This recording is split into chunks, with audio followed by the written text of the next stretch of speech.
A purchase order is a written agreement that spells out exactly what materials or services a plumber is ordering, how much they cost, and when they will be delivered. And yes, plumbers absolutely should use one for any job that involves buying supplies or hiring outside help. Think of a purchase order like a promise written down on paper so nobody gets confused later. When a plumber needs pipes, fittings, or a water heater from a supplier, they fill out this document listing the exact items, the price for each one, and the date they need them by. Both the plumber and the supplier sign off on it, which means everyone agrees on the deal before any money changes hands. Here is something most homeowners never think about. A good purchase order actually protects the plumber from price increases. If a supplier tries to raise prices after the order is placed, the plumber can point to that signed paper and say the price was already locked in.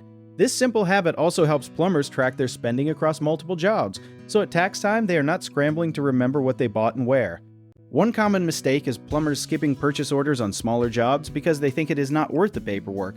But even a quick text message confirming price and quantity can save a huge headache if a dispute pops up later.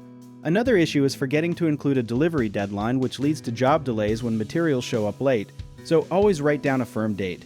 People also assume verbal agreements with suppliers are just as good, but without something in writing, it becomes your word against theirs if prices or quantities get mixed up.